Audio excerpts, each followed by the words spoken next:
Buenos días. Posterior a su llamada, nuestro equipo de acción inmediata se reunió para analizar su caso y encontrar una solución viable. Después de revisar cuidadosamente la situación, hemos diseñado una ruta de acción.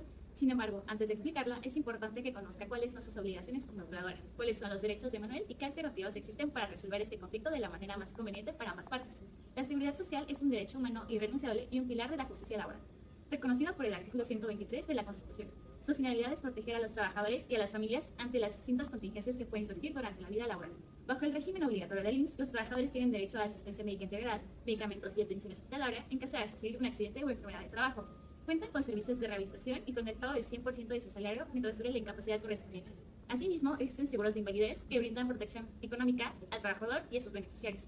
También se incluyen prestaciones sociales como el acceso a guarderías y el derecho a una pensión por el retiro. La legislación también protege a la maternidad durante 12 semanas de descanso con goce de sueldo, así como el derecho a periodos de lactancia. De igual forma, reconoce 5 días de permiso por maternidad para los trabajadores que se convierten en padres. En materia de vivencia, las aportaciones patronales al Infonavit permiten a los trabajadores construir un patrimonio a través de créditos accesibles para la adquisición, construcción o mejora de vivienda, así como mediante el ahorro acumulado en su cuenta de vivienda. Es importante destacar que una de las principales obligaciones del patrón es inscribir al trabajador ante el IMSS desde el primer día de labores y registrarlo con su salario real. Además, el trabajador tiene derecho a elegir libremente su afore para la administración de sus recursos de retiro. En caso de desempleo, el trabajador conserva el servicio médico durante 8 semanas posteriores a la baja y mantiene la vigencia de sus derechos pensionarios de manera proporcional al tiempo que haya cotizado. Con base en este marco legal y en el análisis realizado por nuestro equipo, procederemos a exponer las opciones para regularizar la situación y resolver el conflicto de la forma más favorable, buscando el cumplimiento de las obligaciones legales y la protección de los derechos del trabajador. Para entender en este caso, la segunda pregunta clave que debemos hacernos es ¿qué obligaciones tienen las empresas en materia de seguridad social? Empecemos con el primer punto. Responsabilidad ineludible y prevención. Esto es con base a la Ley Federal del Trabajo. La prevención es el primer deber.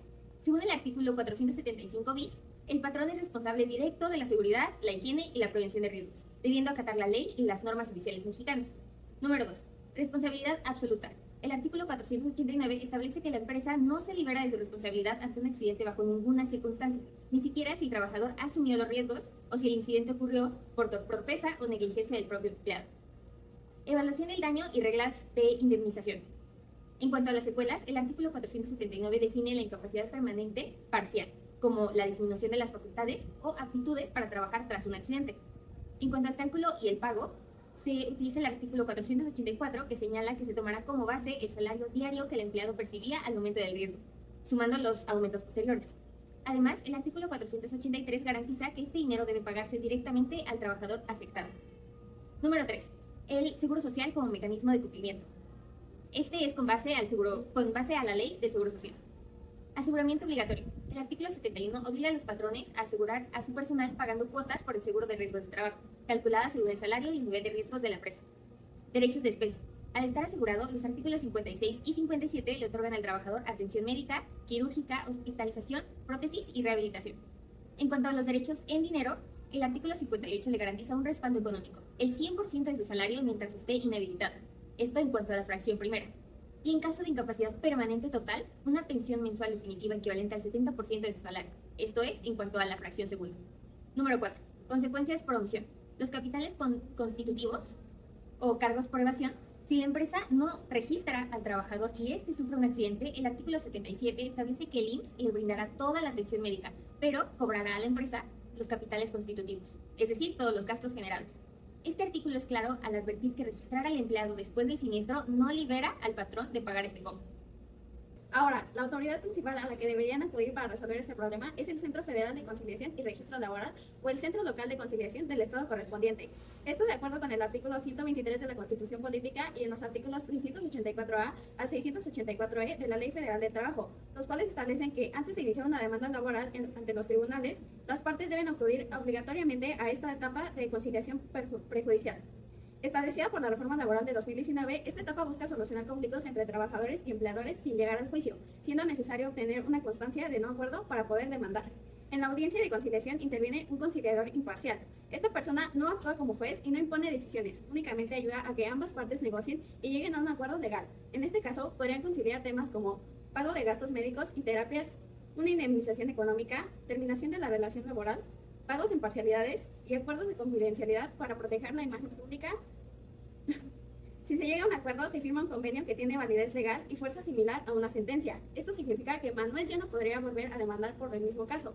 Ahora bien, si no se logra un acuerdo, el centro emitirá una constancia de no conciliación y entonces Manuel sí podría acudir a un tribunal laboral para iniciar formalmente una demanda. Después de revisar cuidadosamente la situación con Manuel y las posibles rutas legales, nuestra recomendación es optar por acudir al Centro de Conciliación Laboral para buscar un acuerdo formal con Manuel. De esta manera puedes mantener mayor control del conflicto, reducir riesgos legales y proteger mucho mejor tu imagen pública.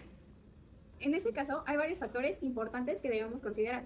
Primero, había una relación laboral con Manuel, ya que había firmado un contrato y entregado todos los documentos requeridos, elementos que encuadran dentro de la definición de relación de trabajo prevista en los artículos 20 y 21 de la Ley Federal del Trabajo.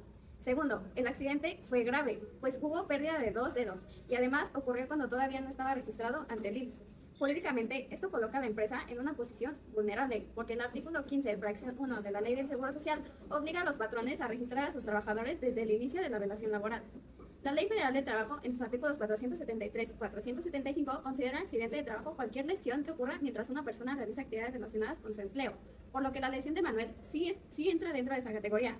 Además, aunque hay aspectos que sí podrían ayudar a tu defensa, como el hecho de que Manuel faltó a la capacitación o que no siguió algunos protocolos, es importante tomar en cuenta el artículo 489 de la Ley Federal del Trabajo, que advierte que el patrón no se libera de su responsabilidad bajo ninguna circunstancia, ni siquiera si el accidente ocurrió por torpeza o negligencia del propio empleado.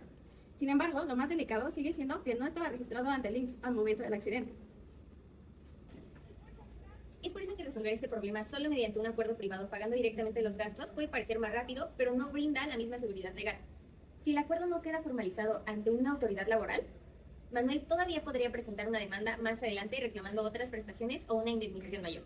Debido a que se incumplió con la obligación del registro en el Seguro Social como se indica en la ley, las consecuencias para ti van desde prestaciones en especie, que incluye asistencia médica, quirúrgica, farmacéutica, hospitalización, aparatos de prótesis y ortopedia y rehabilitación, hasta las prestaciones en dinero dependiendo del grado de la incapacidad. En este caso, dado el grado de incapacidad, yendo del 100% mientras dure su inhabilitación para trabajar, hasta un 70% del salario mediante una pensión mensual efectiva equivalente. Por otro lado, tampoco recomendamos esperar a que exista una demanda. Un juicio laboral puede extenderse durante meses o incluso años. Implica gastos constantes en abogados y procedimientos, además de aumentar el riesgo de revisiones, multas o intervenciones por parte del IMSS. Pero más allá de lo económico, hay otro elemento muy importante en peligro: tu imagen pública. En proceso judicial de este tipo podría volverse mediático muy fácilmente. Además, es importante mencionar que la empresa también está obligada a emplear al trabajador después de su periodo de incapacidad, si es que él lo desea. Por eso, acudir a conciliación resulta la alternativa más estratégica, además de ser un requisito previo obligatorio. Permite negociar en un entorno formal, pero mucho más flexible que un juicio.